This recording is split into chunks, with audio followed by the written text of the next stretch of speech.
means a lot, actually.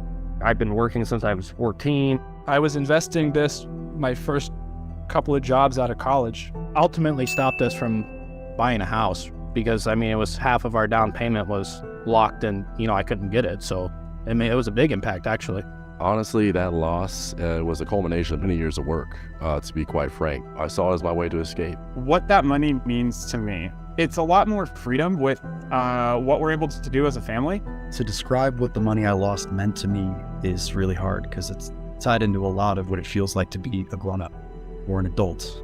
I feel like I have this stunted development. I'm almost 40 at this point, and I'm very aware as a stunt man that wants to be physical.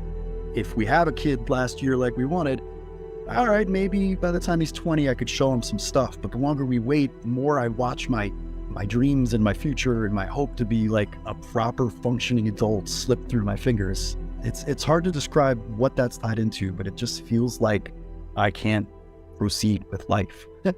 In a world where digital dreams are minted every second, crypto was supposed to be the future.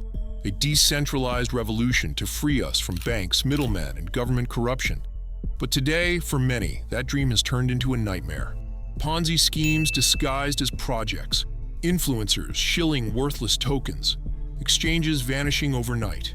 The blockchain promised transparency, yet millions are disappearing. And the U.S. Securities and Exchange Commission, the watchdog of Wall Street, seems to be asleep at the wheel. So why, when crypto scams are rising like a tidal wave, does the SEC appear to do so little? Cryptocurrency isn't just a technological innovation. It's a cultural movement, one that exploded after Bitcoin hit mainstream consciousness in 2017, and again during the pandemic-fueled bull run of 2020 to 2021. But while retail investors were jumping in, blinded by hopes of overnight riches, scammers were laying the traps. Rug pulls, pump and dumps, fake NFTs, fraudulent DeFi projects.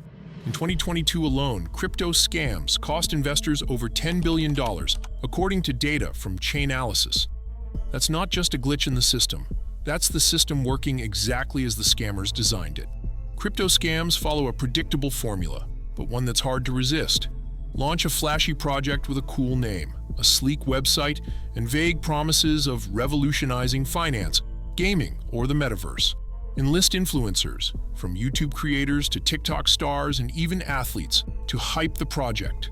Create FOMO, fear of missing out, pushing people to get in early before the price moons. Sell the tokens, cash out in real money, and vanish. What's left behind?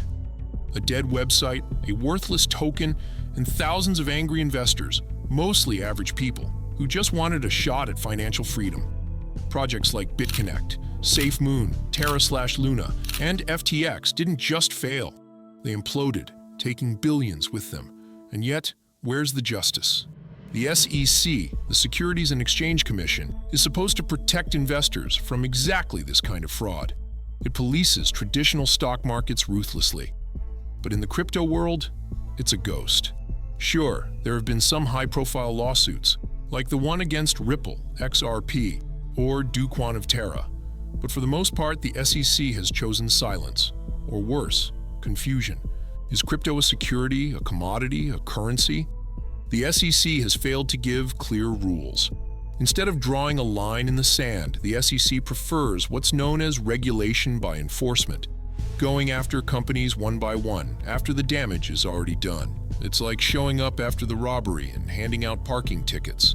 To be fair, the SEC isn't entirely to blame. Crypto is new, global, fast-moving, and often deliberately opaque. Many projects are launched from countries with loose regulations. Wallets are anonymous. Money can move across borders in seconds. Even when fraud is obvious, proving it in court is an uphill battle. Plus, crypto's legal status is still murky.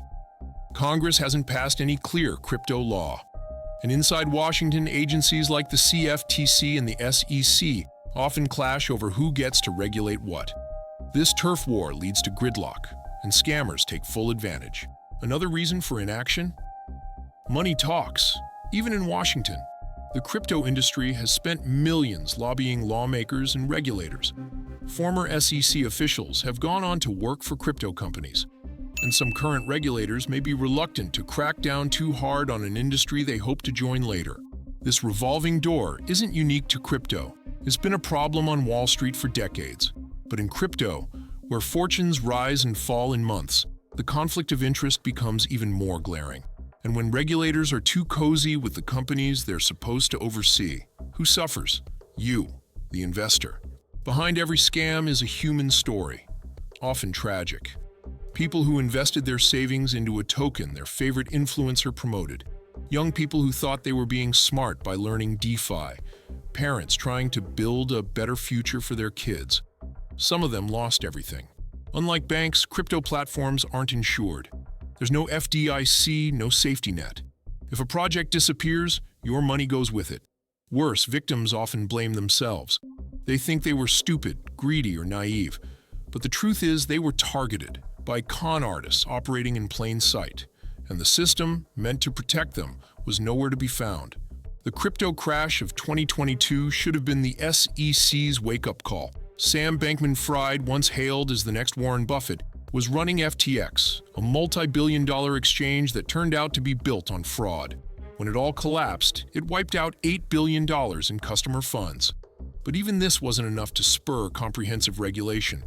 A few arrests, some headlines, and then business as usual. New scams are already emerging.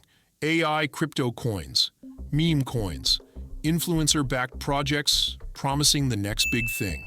The cycle continues. Crypto isn't going away. The technology has real potential. But until regulators get serious, the industry will remain a casino, where the house always wins and the players lose everything. What can be done? Clear regulations defining what is and isn't a security. Faster enforcement, before people lose their money. Better consumer education about the risks of crypto. Stronger penalties for influencers and promoters of scams.